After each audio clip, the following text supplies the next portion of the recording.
Hello दोस्तों, स्वागत है एक बार फिर आपका बीके स्टडीज़ के यूट्यूब चैनल में। देखिए, आज हम पढ़ने वाले हैं भारतीय संविधान के अति महत्वपूर्ण प्रश्न। देखिए, लास्ट वीडियो में हमने कवर किए थे विज्ञान के अति महत्वपूर्ण प्रश्न, और आज हम ये 40 प्रश्नों का समूह, लेकिन इन 40 प्रश्नों के अंदर कम से कम हम 80 से 100 क्वेश्चनों को कवर करेंगे। तो आइए शुरू करते हैं आज के प्रश्नों को। Welcome to BK studies. देखिए, BK studies Rampur YouTube channel आपको सभी सब्जेक्ट के video day by day provide कराता है, और साथ ही आपके लिए विभिन्न टॉपिक पर वीडियो लेकर आता है। साथ ही हमारी ब्रांचेस सिविल लाइंस और ज्वालानगर में कार्यरत हैं। आप हमसे ऑफलाइन भी कांटेक्ट कर सकते हैं। देखिए, वीडियो आपको अगर पसंद आता है तो इसे सब्सक्राइब करें चैनल को, और साथ ही दोस्तों को लाइक और शेयर करने की सलाह भी दें। आप भी लाइक और शेयर करें और दोस्तों को भी लाइक और शेयर करने की सलाह दें। आइए शुरू करते हैं आज का वीडियो। देखिए, पहला क्वेश्चन, सबसे नया संविधान किस देश का है? तो देखिए, सबसे नया संविधान पहला ऑप्शन है इजराइल। तो आप जानते हैं कि इजराइल में अलिखित संविधान या मौखिक संविधान है। फिर है जापान, जापान, फिर है नेपाल, और फिर है बांग्लादेश। तो यहाँ पर जो रिसेंटली जिसने अपना संविधान बनाया है, तो उसका देश का नाम है नेपाल। देखिए, यहाँ पर 20 सितंबर 2015 को 20 सितंबर 2015 को नेपाल ने अपना संविधान बनाया। तो इसका आंसर क्या होगा? नेपाल। अगला क्वेश्चन, कौन से देश में मौखिक, देखिए यह है या अलिखित, कौन सा? अलिखित संविधान नहीं है। देखिए क्वेश्चन पढ़िएगा, मौखिक संविधान या अलिखित संविधान नहीं है। तो देखिए, अभी मैंने बताया इजराइल में अलिखित संविधान है, और आप भी जानते हैं कि ब्रिटेन में भी मौखिक संविधान है। अब बारी आती है सऊदी अरब और चीन में। तो आप सब जानते हैं कि सऊदी अरब जो है कुरान के नियमों पर चलता है, तो सऊदी अरब में भी नहीं है। तो कौन से देश में? यानी अलिखित या मौखिक संविधान नहीं है, इसका मतलब लिखित संविधान है। तो इन देशों में से लिखित संविधान किस देश का है? चीन। अगला क्वेश्चन, एशिया का प्रथम लिखित संविधान किस देश का है? एशिया का प्रथम लिखित संविधान किस देश का? देखिए, अगर एशिया की बात करें तो एशिया का जो प्रथम लिखित संविधान है वो किस देश का है? जापान का। कब लिखा गया? तो 1860 ईस्वी। कब लिखा गया? 1860 ईस्वी। तो अभी कभी क्वेश्चन आए कि एशिया का सबसे प्राचीन संविधान किस देश का है, तो फिर जापान, एशिया का, ठीक है। और सबसे बड़ा भारत। अगले क्वेश्चन की तरफ बढ़ते हैं। देखिए, विश्व में प्रथम लिखित संविधान किस देश का है? तो देखिए, विश्व का प्रथम लिखित संविधान किस देश का है? अमेरिका। प्रथम लिखित संविधान किस देश का? अमेरिका। अब आता है विश्व का सबसे छोटा संविधान किस देश का है? तो इसका भी आंसर क्या है? अमेरिका। देखिए, मात्र इसमें कितने अनुच्छेद हैं? 7 अनुच्छेद हैं। कितने अनुच्छेद हैं? 7। मात्र 7 अनुच्छेद के साथ सबसे छोटे संविधान वाला देश कौन सा है? अमेरिका। अगला क्वेश्चन, विश्व में संविधान के पिता कौन है? तो देखिए, विश्व में संविधान के पिता कौन है?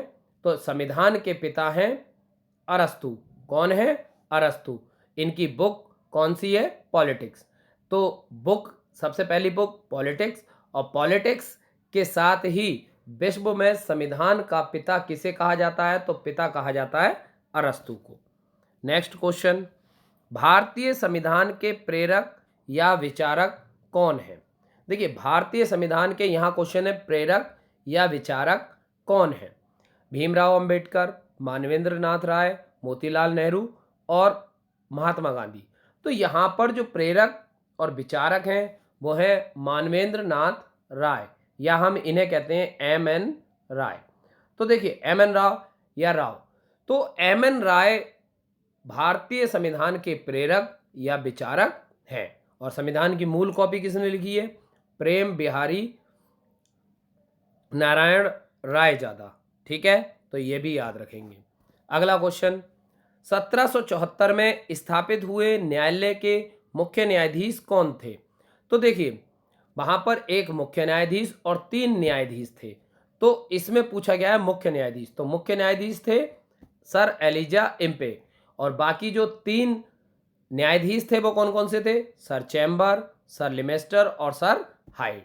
तो आप याद रख सकते हैं मुख्य न्यायाधीश सर एलिजा इम्पे और 3 सहायक, तो यह है सर चैम्बर, सर लिमिस्टर और सर हाइड। कलकत्ता में इसकी स्थापना हुई थी। और देखिए जब स्थापना किसके, तो 1773 के रेगुलेटिंग एक्ट के द्वारा। किसके द्वारा? 1773 के रेगुलेटिंग एक्ट के द्वारा। अब क्वेश्चन आता है बंगाल का अंतिम गवर्नर जनरल कौन था? देखिए यहां पर क्वेश्चन पूछा गया है अंतिम गवर्नर जनरल, तो अंतिम गवर्नर जनरल कौन था? Lord Clive? नहीं, लॉर्ड क्लाइव पहले गवर्नर थे। पहले क्या थे? गवर्नर थे। फिर पहला गवर्नर जनरल बनाया। अब उसके बाद जो अंतिम गवर्नर कौन थे? तो अंतिम गवर्नर जनरल थे वारेन हेस्टिंग। Warren Hasting. इसके बाद लॉर्ड विलियम बेंटिंग और Lord Canning. Lord Canning viceroy में थे और लॉर्ड विलियम बेंटिंग अंतिम गवर्नर जनरल। ठीक, तो यहां पर बात आ रही है अंतिम गवर्नर कौन था, तो वारेन हेस्टिंग। अगला क्वेश्चन, द्वैध शासन की शुरुआत किस एक्ट के द्वारा की गई? देखिए द्वैध शासन की शुरुआत किस एक्ट के द्वारा की गई? 1773 का रेगुलेटिंग एक्ट, 1784 का पिट्स इंडिया एक्ट, 1793 का चार्टर एक्ट और 1813 का चार्टर एक्ट। तो जो द्वैध शासन की शुरुआत की गई थी 1784 के पिट्स इंडिया एक्ट। अगला क्वेश्चन, राजस्व लेखांकन का कार्य किस एक्ट के द्वारा प्रारंभ हुआ? राजस्व लेखांकन का कार्य किस एक्ट के द्वारा प्रारंभ हुआ? तो राजस्व लेखांकन का कार्य किस एक्ट के द्वारा? तो 1793 का चार्टर एक्ट। किसके द्वारा? 1793 के चार्टर एक्ट। अब बढ़ते हैं अगले क्वेश्चन की तरफ। तो देखिए अगला क्वेश्चन क्या है? अगला क्वेश्चन है आपका, इनमें से कौन सी पुस्तक लॉर्ड मैकाले द्वारा लिखी गई है? लिखी गई है Indian penal code, Indian evidence act, Indian criminal procedure act या सभी? तो आप जानते हैं ये तीनों ही बुकें किसने लिखी हैं? लॉर्ड मैकाले ने। तो इसका आंसर होगा सभी। भारतीय संविधान में किस अधिनियम के ढांचे को, यानी भारतीय संविधान के किस अधिनियम में ढांचे को या संविधान के ढांचे को स्वीकार किया गया? तो यह भारत शासन अधिनियम 1935। भारत शासन अधिनियम 1935। अगला क्वेश्चन, पहली बार राष्ट्रपति शासन कब लागू हुआ? पहली बार राष्ट्रपति शासन कब लागू हुआ? तो पहली बार राष्ट्रपति शासन लागू हुआ था 20 जुलाई 1951। 20 जुलाई 1951। अगला क्वेश्चन, भारत को एक गणराज्य के रूप में माना जाता है। भारत को एक गणराज्य के रूप में माना जाता है क्योंकि राज्याध्यक्ष का चुनाव होता है। उसे 15 अगस्त 1947 को आज़ादी मिली थी। उसका अपना लिखित संविधान है। उसकी सरकार संसदीय प्रणाली के अनुसार है। क्योंकि यहाँ पर राज्याध्यक्ष का चुनाव होता है इसलिए इसे एक गणराज्य के, देखिए राज्याध्यक्ष का चुनाव होता है और चुनकर लोगों के गण के द्वारा चुना जाता है, तो क्या होगा? गणराज्य। अगला क्वेश्चन, संविधान की प्रस्तावना में प्रयुक्त सेक्युलर का अर्थ है। संविधान की प्रस्तावना में प्रयुक्त सेक्युलर का अर्थ है सभी नागरिकों को धर्म एवं उपासना की स्वतंत्रता, एकेश्वरवाद, बहुदेववाद और सभी धर्म की अस्वीकृति। तो यहां है सभी नागरिकों को धर्म और उपासना की स्वतंत्रता। अगला क्वेश्चन, वर्ष 1938 में किस व्यक्ति ने वयस्क मताधिकार के आधार पर संविधान सभा के गठन की मांग की थी? देखिए दोबारा सुन लें, वर्ष 1938 में किस व्यक्ति ने वयस्क मताधिकार के आधार पर संविधान सभा के गठन की मांग की थी? तो कौन थे? जवाहरलाल नेहरू। कौन थे? जवाहरलाल नेहरू। अगला क्वेश्चन, निम्न में कौन सा कथन सत्य नहीं है? देखिए क्वेश्चन को सुनिएगा, कौन सा कथन सत्य नहीं है। यहाँ पर बात हो रही है कौन सा कथन सत्य नहीं है। यह भारतीय संविधान लागू होने की तिथि 26 नवंबर 1949 है। धर्मनिरपेक्ष शब्द को 42वें संविधान संशोधन द्वारा जोड़ा गया, सही है। फिर 42वां संविधान संशोधन 1976 में हुआ, सही है। भारतीय संविधान में सामाजिक, आर्थिक व राजनीतिक न्याय 3 प्रकार के न्याय हैं। जब ये वीडियो मैंने प्रस्तावना की डाली है उसमें ये बात बताई है, और ये रूसी क्रांति से लिए गए, बिल्कुल ठीक। तो यहाँ पर देखेंगे भारतीय संविधान 26 नवंबर 1949 को अंगीकृत किया गया, लागू किया गया 26 जनवरी 1950, जबकि राष्ट्रपति को कॉपी कब सौंपी गई थी? 24 जनवरी 1950। राष्ट्रपति कौन थे? डॉक्टर राजेंद्र प्रसाद। अगला क्वेश्चन, निम्न में से किसने भारतीय संविधान की प्रस्तावना को संविधान का कुंजी नोट कहा था? देखिए याद रखेगा, यहां पर है संविधान का कुंजी नोट। अगर कुंजी होता तो के.एम. मुंशी, लेकिन यहां पर कुंजी नोट की बात आ रही है अर्नेस्ट वारकर, जवाहरलाल नेहरू, डॉक्टर अंबेडकर और नेल्सन मंडेला। देखिए डॉक्टर भीमराव अंबेडकर ने आर्टिकल 32 को संविधान की आत्मा कहा है। तो अब बात करते हैं किसने कहा है, तो इसका सही आंसर है अर्नेस्ट वारकर। अर्नेस्ट वारकर ने इसे संविधान का कुंजी नोट कहा था। क्या कहा था? कुंजी नोट। अगला, हाउस ऑफ द पीपल को लोकसभा का नाम किस वर्ष दिया गया था? हाउस ऑफ द पीपल को लोकसभा का नाम किस वर्ष दिया गया था? 1949, 1954, 1956 और 1978।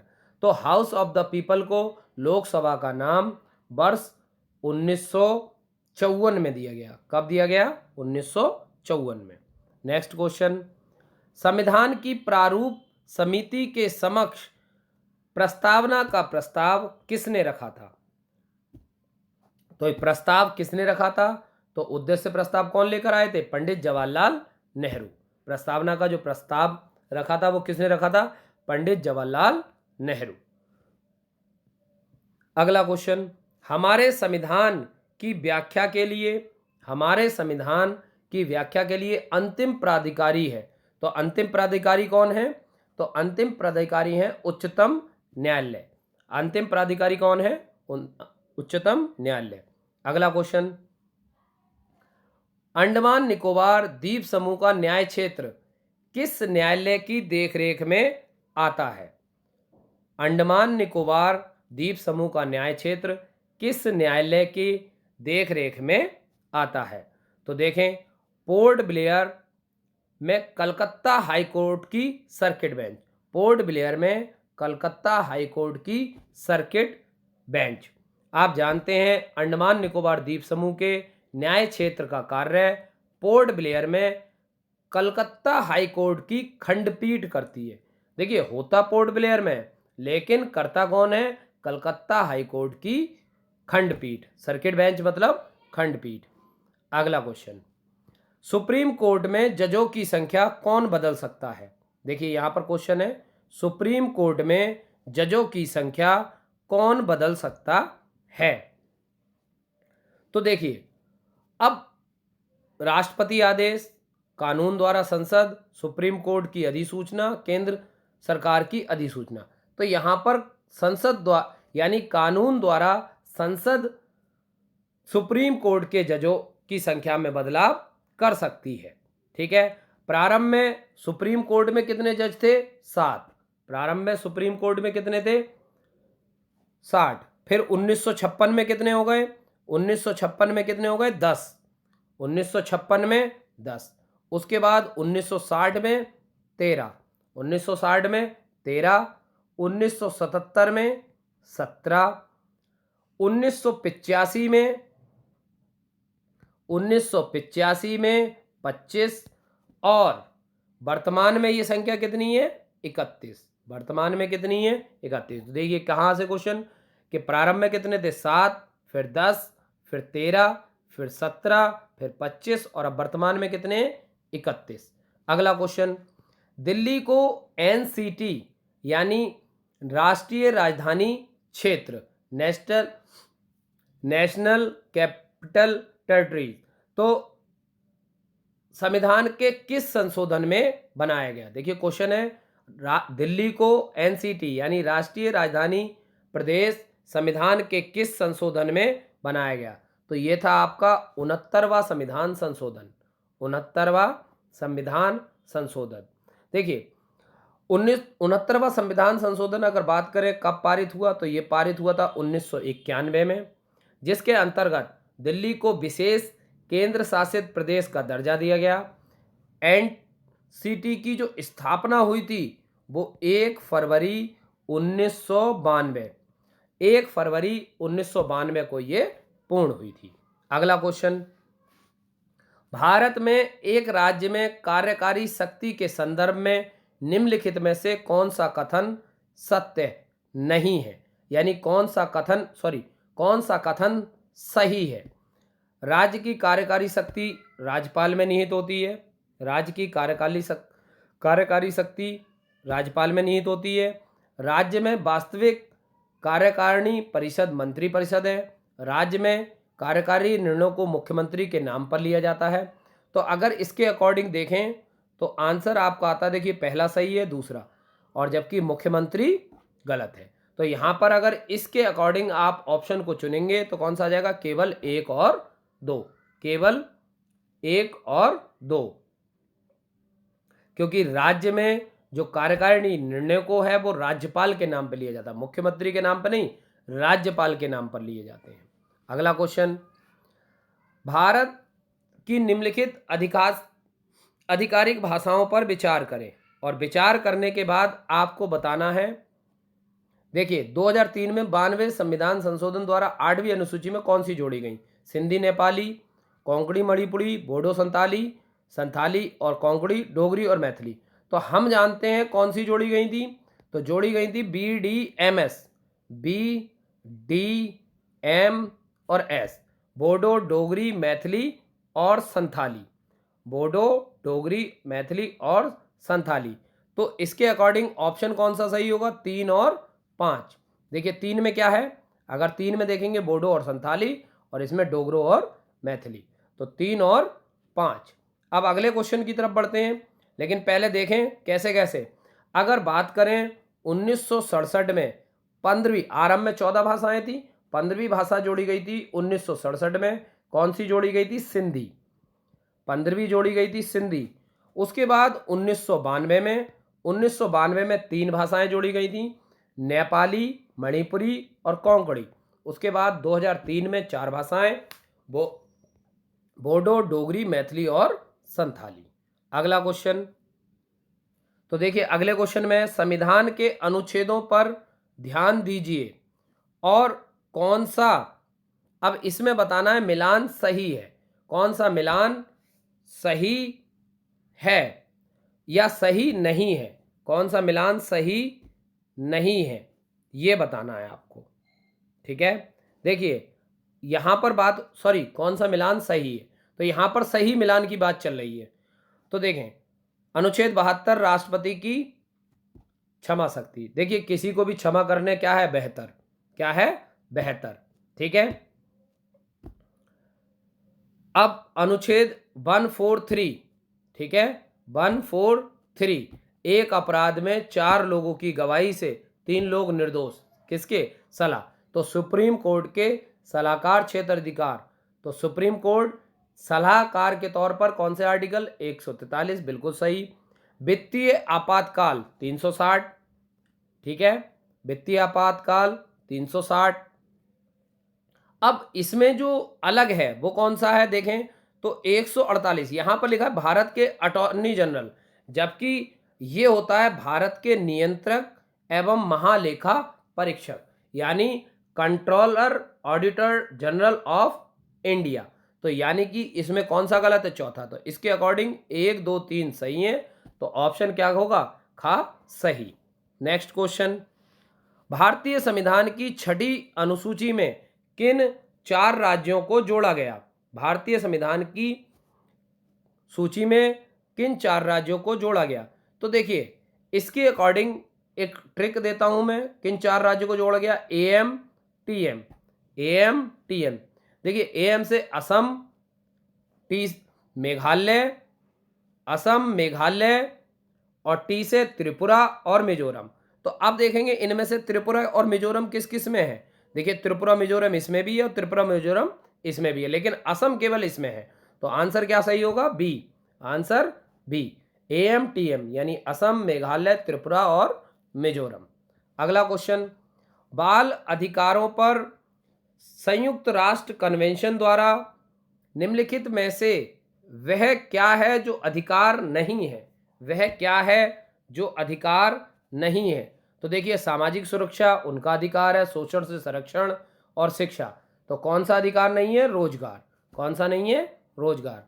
अगला क्वेश्चन देखिए, आधुनिक युग का मनु किसे कहा जाता है। देखिए बहुत से लोग यहां पर देखेंगे मानवेंद्र नाथ, बोले मानवेंद्र नाथ, एमएन राय, मनु, एमएन मनु, लेकिन आधुनिक युग का मनु जिसे कहा जाता है वो है डॉक्टर भीमराव अंबेडकर, और इनके नियम का अनुसरण करने वाले लोगों को मनुवादी कहा जाता है। आइए अगले क्वेश्चन पर विचार करते हैं। कौन सा अधिनियम शासन को अच्छा बनाने वाले अधिनियम के नाम से प्रसिद्ध है। भारत शासन अधिनियम 1919, भारत शासन अधिनियम 1935, मार्ले मिंटो एक्ट, भारत शासन नियम अधिनियम 1858। तो यह है भारत शासन अधिनियम 1919। देखिए मॉन्टेग्यू चेम्सफोर्ड सुधार के नाम से भी जाना जाता है। तो याद रखेंगे भारतीय शासन को अच्छा बनाने वाला अधिनियम के नाम से प्रसिद्ध कौन सा है, भारतीय शासन अधिनियम 1919। नेक्स्ट क्वेश्चन, भारतीय संविधान में संघीय शब्द का प्रयोग कहां हुआ है। भारतीय संविधान में कहां हुआ है, भाग 1, भाग 2, भाग 3। यहां पर ऑप्शन होगा इनमें से कोई नहीं, इनमें से कोई नहीं। तो ये ऑप्शन थोड़ा टाइपिंग एरर है। तो याद रखेंगे भारतीय संविधान में संघीय शब्द का प्रयोग कहीं पर भी नहीं हुआ है, जबकि भाग 1 में संघ का प्रयोग यानी संघ शब्द का प्रयोग किया गया है। तो याद रखेंगे भारतीय संविधान में संघीय शब्द का प्रयोग नहीं किया गया है। अगला क्वेश्चन, भारतीय संसद में कोई विधेयक प्रवर समिति के पास भेजा जा सकता है प्रथम वाचन के बाद, दूसरे वाचन के बाद, दूसरे वाचन के दौरान, सामान्य चर्चा के बाद, अध्यक्ष के विवेक से किसी भी अवस्था में। तो आंसर होगा अध्यक्ष के विवेक से किसी भी अवस्था में। अगला क्वेश्चन, गौवध पर केंद्र सरकार को कानून बनाने का संवैधानिक अधिकार कहाँ निहित है।